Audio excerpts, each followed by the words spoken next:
નમસ્કાર, હું મેહુલ વ્યાસ ધ ગુજરાત રિપોર્ટમાં આપનું સ્વાગત કરું છું.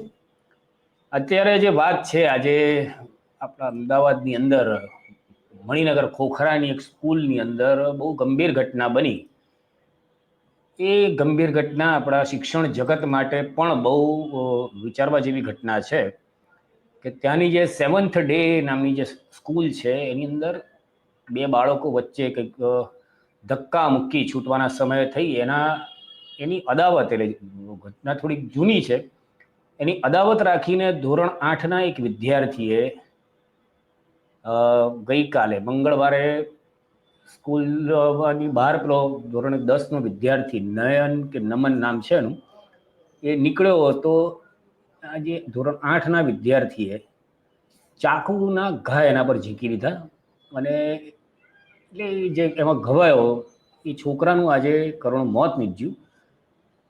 એટલે એના કારણે આજે સવારથી એ શાળાની અંદર જે ખાસું બધું ઘમાસાણ મચ્યું છે. જે મૃતક વિદ્યાર્થી છે એના પરિવારજનોએ ત્યાં જઈને સ્કૂલમાં ભારે તોડફોડ કરી, પ્રિન્સિપાલ સહિતના જે બધા સ્ટાફના કર્મચારીઓને માર માર્યો, પોલીસ સાથે પણ મહિલાઓનું ઘર્ષણ થયું. તો આ ઘટનાના પગલે શિક્ષણ મંત્રીએ પણ એવું એક નિવેદન આપ્યું છે કે આ આપણે રેડ સિગ્નલ સમાન ઘટના છે. જુઓ આજે ત્યાં સ્કૂલની અંદર કેવી રીતના ત્યાં બધી ઘટનાઓ ઘટિત થઈ હતી. જે વાલીઓ ઉશ્કેરાયેલા હતા વિદ્યાર્થીના મોતને પગલે, એ લોકોએ ત્યાંના પ્રિન્સિપાલને, આ મૃતક વિદ્યાર્થી છે જે ધોરણ 10માં અભ્યાસ કરતો હતો, અને આ બધા એમના જે પરિવારજનો, સ્વજનો ત્યાં સ્કૂલમાં કે સ્કૂલવાળાની બેદરકારીના કારણે આ બધી ઘટના બની છે. વિદ્યાર્થીઓના માનસિક સ્વાસ્થ્ય અંગે આ લોકોએ ચિંતા નથી કરી, એવા પણ આક્ષેપો થયા છે. અને બીજા પણ થોડાક જે કોમી પણ એંગલ સાથેની પણ બધી લોકોએ આક્ષેપ કર્યા છે. પણ ઘટનાની અંદર અત્યારે આ મૂળ વાત છે કે એક બાળક, એક સગીર બાળકે જીવ ગુમાવ્યો છે અને એક સગીર બાળક આટલો હિંસક થઈ ગયો છે. वो लोग बोल रहे हैं प्रीमाइस के बाहर, प्रीमाइस के अंदर हुआ है, आधे घंटे तक बॉडी पड़ी थी। अरे इनके सिक्योरिटी गार्ड ने तक नहीं उठा। अगर वो टाइम पे बच्चा पहुंचता था आज वो जिंदा होता। आप प्रशासन की बात करें, इनके स्कूल का रद्द करो या लाइसेंस। ऐसे कैसे हो सकता है यार कि आधे घंटे तक बॉडी पड़ी रहे, किसी ने हाथ नहीं लगाया यार। इतने मैच्योर टीचर्स हैं, 1-1 लाख रुपए डोनेशन लेते हैं लोग यार। इतना सिक्योरिटी गार्ड है, किसी ने हाथ नहीं लगाया, किसी ने तक हाथ नहीं लगाया उसको यार। एम्बुलेंस तक प्रोवाइड नहीं हुई है। आधे घंटे तक वहाँ पे वो तड़प रहा है लड़का। आपकी बात आगे बढ़ रहा हूँ। आपने बोला आधे घंटे तक लड़का अंदर तड़पता था। आपको लगता है कि कोई भी टीचर खुद की गाड़ी लेके नहीं आया होगा तो रिक्शा में लेके गया? अरे भैया लाखों की गाड़ी पड़ी है इनके, 20-25 लाख की गाड़ियां इनके पास, कैसे नहीं हो सकता है? किसी ने हाथ नहीं लगाया वो लड़के को, बेचारे को यार। 15 साल का लड़का है वो, और कैसी, चलो 15 साल के लड़के ने क्या गुनाह किया होगा बताओ मुझे। चलो ज्यादा से ज्यादा इतना तो क्या किया होगा जो चाकू मार दिया उसको। और इतने सारे स्टेप है, इतने सारे पूछे यहाँ से ना स्टेप है, जैसे तो कोई प्रोफेशनल ने किया हो यार मर्डर। प्लीज इस पे, प्लीज मैं बोल रहा हूँ सरकार से, हर्ष संघवी से, भूपेंद्र पटेल से हाथ जोड़ के विनती करता हूँ, इसका स्ट्रिक्ट एक्शन होना चाहिए 7 डे स्कूल पे।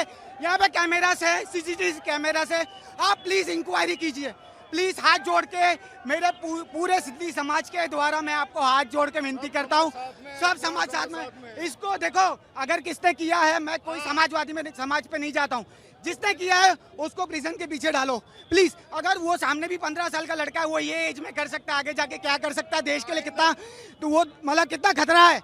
आप प्लीज, हाथ जोड़ता हूँ हर्ष संघवी सर, मैं आपकी बहुत रिस्पेक्ट करता हूँ Harsh Sanghavi sir, please take strict action on this please. Please पूरी गैंग आई है, प्लीज प्लीज सर, मैं आपके हाथ जोड़ता हूँ, पाँव जोड़ता हूँ पूरी कम्युनिटी के तरफ। આવી જ રીતે બધા વાલીઓએ ઘણા બધા એવા દ્રશ્યો છે, તમને કેટલાક દ્રશ્યો હું બીજા પણ બતાવું કે જેમાં જે ટોળું છે આખું રોષે ભરાયેલું હતું મેનેજમેન્ટની સામે.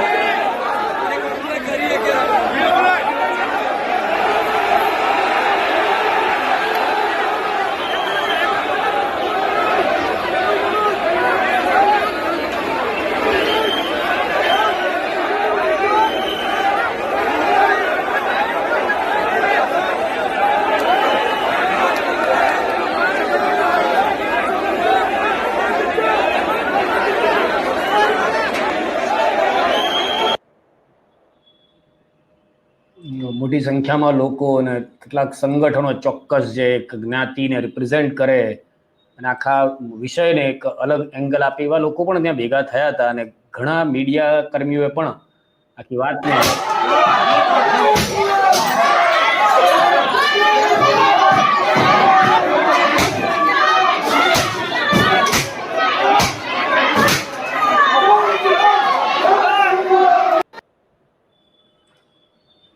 એટલે જે આ વિદ્યાર્થી જેણે ચાકુથી હુમલો કર્યો એની સામે પણ એનો ઇતિહાસ જે છે એ કહેવામાં આવે છે કે સ્કૂલમાં એની સામે અનેક ફરિયાદો મળી હતી, પણ શાળા સંચાલકોએ વિદ્યાર્થી જે કંઈક એની ફરિયાદો હતી એની સામે કોઈ પગલાં ના લીધા.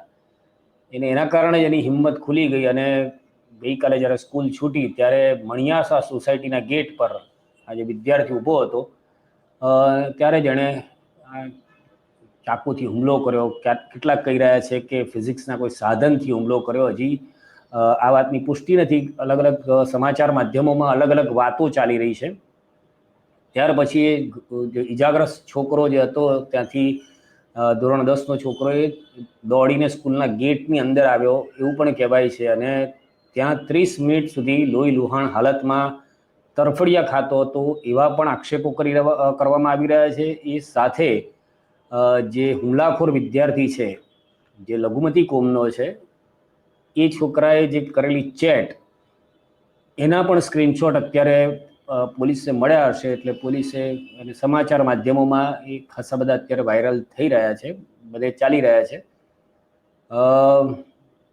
કેટલાક ત્યાં સ્કૂલના છોકરાઓનું પણ એવું કહેવામાં હતું કે ભાઈ જે અમે લોકો જે પ્રત્યક્ષદર્શી છે દરેકના કેટલાકના અલગ અલગ નિવેદનો છે એના પર પણ પોલીસ તપાસ કરી રહી છે. બીજી બાજુ આ છોકરાને જે ઇજાગ્રસ્ત હતો એને પછી સરદાર પટેલ હોસ્પિટલમાં લઈ જવા આવ્યો હતો અને ત્યાંથી પછી આજે એનું નિધન થયું. બહુ જે દુઃખદ ઘટના એટલા માટે છે કે આ દેશનું બાળક કે આ દેશનું ભવિષ્ય કહેવાય અને આ દેશના ભવિષ્ય સાથે બહુ મોટા ચેડા થઈ રહ્યા હોય એવું મારું માનવું છે. એમને જે ઉંમરમાં પોતાના કેરિયર માટે તૈયાર થવાનું હોય, નવા ભવિષ્ય માટે પોતે મહેનત કરવાની હોય, એની જગ્યાએ મારું એવું દ્રઢપણે માનવું છે કે સમાજ, પછી આ સરકાર અને માતા પિતા એકદમ જવાબદાર થઈ રહ્યા છે અને એના કારણે જ બધાના કારણે એક એવા ભવિષ્ય તરફ આ બાળકોને ધકેલી રહ્યા છીએ કે જેની અંદર માત્ર આવો રક્ત રંજિત એ લોકોનો ભવિષ્યકાળ હશે. તો આશા રાખીએ કે હવે બહુ સત્વરે વાલીઓ, સમાજના જે ઠેકેદારો બની બેઠેલા છે એ લોકો અને સમાજ કોક રીતે એની અંદર ચિંતા કરે અને એક ઉજ્જવળ ભવિષ્ય માટે આજથી જાગૃત થાય, જવાબદાર થાય. તમને શું લાગે છે? તમે તમારો વિચાર કોમેન્ટ કરીને જણાવી શકો છો. જો આ વિડીયો તમને ગમ્યો હોય તો લાઈક કરશો. ચેનલ છે અમારી ધ ગુજરાત રિપોર્ટ અને ધ ગુજરાત રિપોર્ટ લાઈવ, એ બેયને તમે સબસ્ક્રાઈબ કરી રાખશો. કારણ કે તમને ઘણીવાર કહું છું કે ધ ગુજરાત રિપોર્ટ ઉપર સરકારનો કોઈક પ્રતિબંધ આવે તો એ સંજોગોમાં ધ ગુજરાત રિપોર્ટ લાઈવ એ અમારી બેકઅપ ચેનલ છે, એના પરથી તમે અને અમે જોડાઈ શકીએ. એટલા માટે એને સબસ્ક્રાઈબ કરી રાખજો. સાથે સાથે અમારી જે વેબસાઇટ છે www.thegujatreport.com એના પર આ વિષય સહિતના દિવસના મહત્ત્વના જે 15-20 સમાચારો હોય છે દેશ, દુનિયા અને વિશ્વના મહત્ત્વના અને તમારે જાણવા જેવા, અને જેમાં સારી રીતે 500-600 શબ્દોમાં લખેલા, ફકરાઓ 2-4 નહીં, એમાં ખાસું લખેલું હોય ને થોડુંક જાણકારી તમારા કામની હોય એવા સમાચારો તમારે જો વાંચવા હોય તો અમારી વેબસાઇટ પર જજો. બસ અત્યારે આટલું જ. ભારત માતા કી જય.